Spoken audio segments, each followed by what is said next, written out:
머리가 그렇게 아둔할 리가 없는데 말이죠. 이렇게 이해훈을 지명해 놓고 한 달을 끌었다라는 거. 이거는 뭔가 필시 모종의 썸씽이 있었으리라. 반갑습니다. 김영익TV입니다. 자, 이재명이가 대통령 자리에 앉아서 성공한 게 있던가 묻지 않을 수가 없는데요. 지금까지 성공한 게 하나도 없다라고 생각합니다. 뭐 성공한 거는 뭐 부정선거 정도? 자, 하루 만에 뒤집힌 통합 인사. 이게 뭐냐? 이게 균열을 드러냈는데요. 자, 청와대가 전격 발표했습니다. 이재명이가 이해훈 기획예산처 장관 후보자 지명을 철회했다라고 말이죠. 자, 청문회 하루 만에 무너진 인사였습니다. 욕심 사납게도 버티고 버텼는데 말이죠. 철회했습니다. 자, 인사청문회 보면서 참 뻔뻔하고 황당하더라고요. 이재명 스타일에 딱 맞는 사람이구나 싶기도 했는데요. 자, 갑질 피해자들은 이해훈의 청문회를 보면서 보기 힘들었다, 거짓투성이었다 라고 했습니다. 논란에 대한 해명이 모두 사실이다 라고 보면요. 이해훈의 인생은 뭔가 기적적이죠. 그런데 이 논란이 사실이 아니다 라고 보면요. 그냥 깜빵 가야 되는 겁니다. 그러니까 거짓말로 점철된 인생이다 라는 거죠. 자, 15시간 동안 눈 하나 깜짝하지 않고 그렇게 막 고성 예! 뭐 지르던 그 사람이라고 볼 수 없을 만큼 우아하고 얌전한 목소리로 청문회장에서 뭐라고 해야 되나 뭐 변명을 쏟아냈는데요. 좀 황당하더라고요. 자, 긴축 재정론을 펼치던 이해훈이가 이 장관 지명을 받자마자 국가 부채 확장 재정, 기본소득, 지역화폐 등 핵심 재정 현안에 대해서 뭐라고 했냐? 제가 잘못 생각했다라면서 기존의 소신을 모두 걷어들였습니다. 재정 건전성에 대한 기본 인식조차도 하루아침에 해가닥 바꾸는 이런 사람이 728조 규모의 나라 국간을 맡길 적임자로는 보이지 않았다라는 거죠. 자, 확장 재정론으로 돌아선 이유에 대한 설명이 잘못 생각했다. 정말 대단한 사람이다. 그러니까 이제 그런 생각이 들더라고요. 국민의힘에서 3선, 4선을 했던 이유는 뭐 보수의 이념, 가치 이런 게 아니라 자기 자리 줄 곳이다 라고 생각해서 머무르지 않았을까. 그러니까 뭐 좌우 없이 자리 준다라고 하니까 획가닥 가가지고 또 말을 획 바꿨다라는 거죠. 그러니까 이재명의 말 한마디에 국간 문을 후다닥 열어줄, 그러니까 아무 때나 복종할 기회주의자임을 드러낸 겁니다. 자, 어제 보면서 국민들이요 판단을 다 하셨을 거다라고 생각이 드는데요. 저는 좀 이 지명 철회에 대해서 좀 씁쓸하더라고요.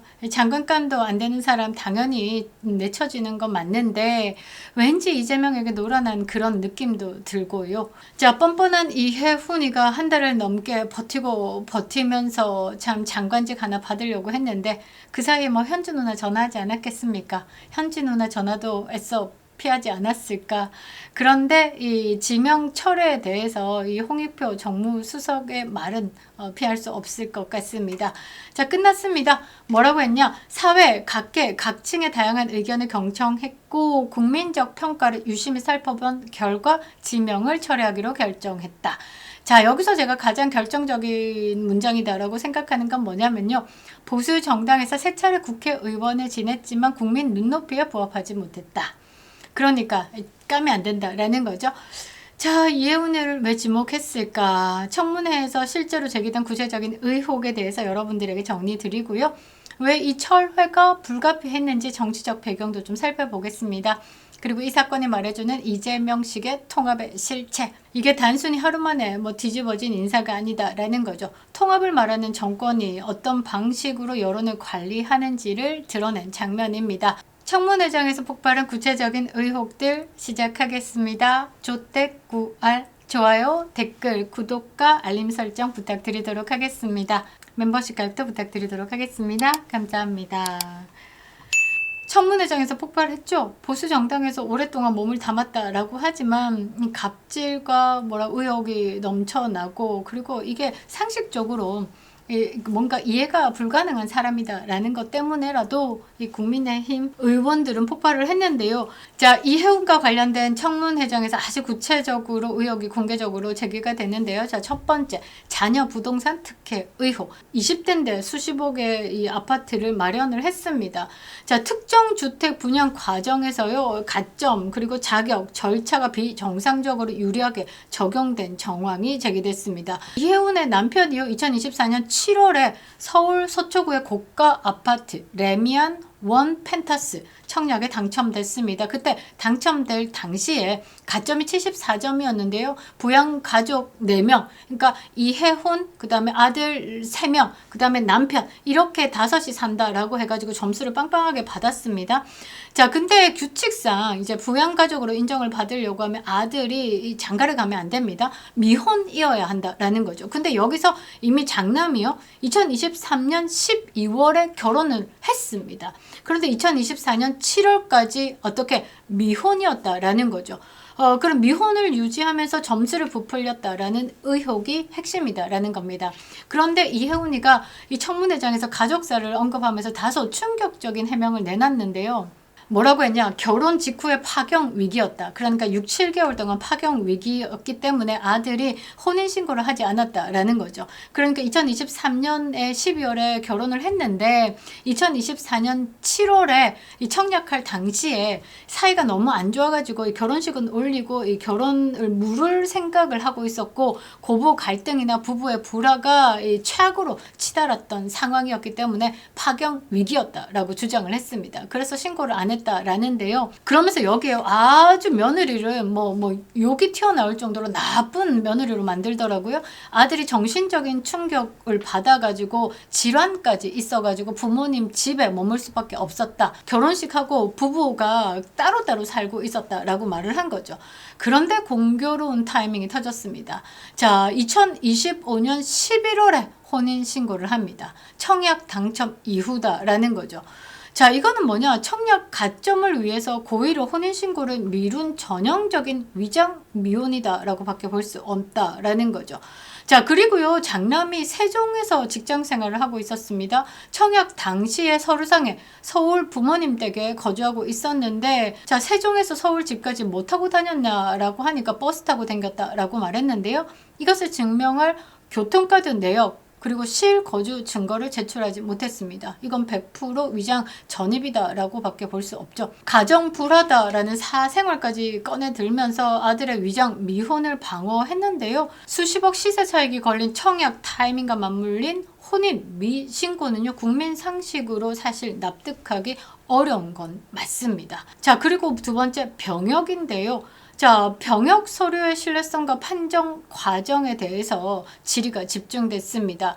일부 설명은 앞뒤가 맞지 않아가지고 논란이 증폭되고 있는데요. 이게 뭐냐? 엄마 찬스 더럽게 쓴 게 아닐까 이런 생각을 합니다. 아들이 셋인데요. 자, 둘째, 셋째가 이 복무지가 애매합니다. 가장 큰 논란은 이 사회 복무요원으로 소집될 당시에 집 근처에 자리가 없었는데 새로 생겼다라는 겁니다. 자, 2014년에 군 복무한 둘째가요, 서초구의 한 지역 아동센터에서 근무를 합니다. 어머니는 서초에서 3선 의원을 했다라는 거죠.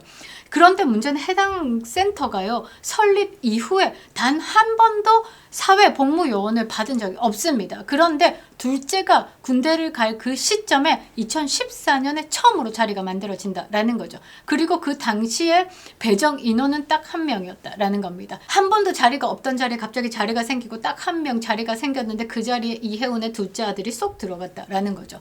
또 신기한 거는요, 2019년에 셋째가요, 또 집하고 한 2km 떨어진 자리에 방배 경찰서에서 근무를 했습니다. 방배 경찰서도요, 10년 동안 사회복지요원을 받지 않았습니다. 그런데 2019년에 셋째가 복무할 그 시점에 딱 3년 동안 요원을 배정받았다라고 합니다. 맞춤형 TO가 아닐까 이런 생각을 하는데요. 자, 이해훈은 어떻게 변명을 하느냐? 나는 실업자 신분이었고, 그 말은 이게 국회의원에 낙선했기 때문에 병무청에 압력을 넣을 수 있을 만한 영향력이 없었다라고 이야기를 하지만, 자, 보십시오. 서초에 소초에서 삼선을 한 사람입니다.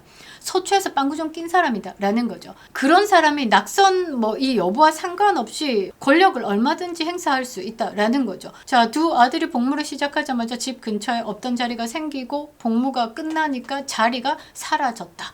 마법 같은 타이밍이다 라는 거죠.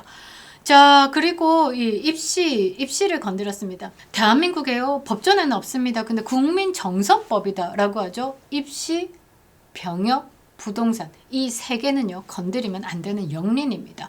자, 이해훈이가 영린을 지대로 건드렸는데요. 자, 입시 지저분합니다. 자, 장남이요 연세대에 입학을 하는데요. 제가 볼 때 이 아들 3명이요 단군 이래 최대 입시 비리 사건이지 않을까라고 생각을 합니다. 단군 이래 최대의 부동산 사기 이재명, 단군 이래 최대의 입시 비리범 이해훈. 잘 맞는 것 같습니다.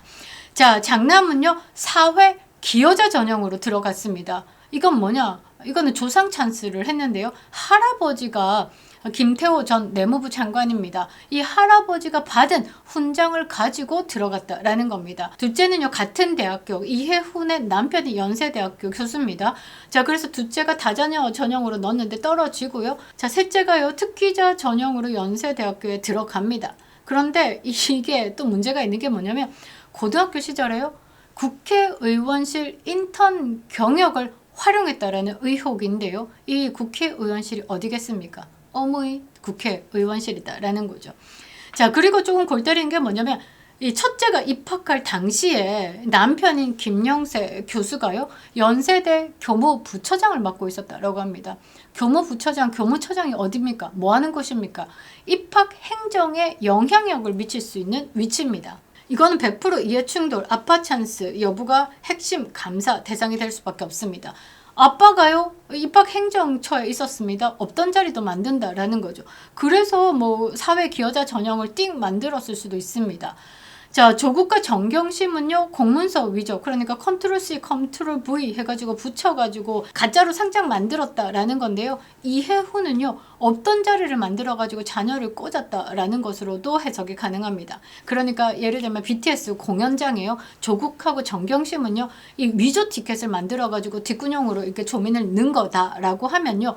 자, 이해훈은 어떻냐? 공연장에 표가 다 팔렸어요. 그런데 공연장에도 없는 VIP 지정석을 만들어가지고 아들을 넣은 거랑 비교가 된다라는 거죠. 이 무게가 다른 겁니다. 이거는 감사의 대상이고요. 조사의 대상이다라는 거죠. 뭐 보좌진 갑질 논란에 대해서는 많이들 녹취 들어보셨죠? 야! 샤우팅 이해훈. 그런데 그 목소리가 다 사라지고요. 네, 그렇습니다. 네, 맞습니다. 막 이러면서 온갖 우아한 척을 다 하더라고요.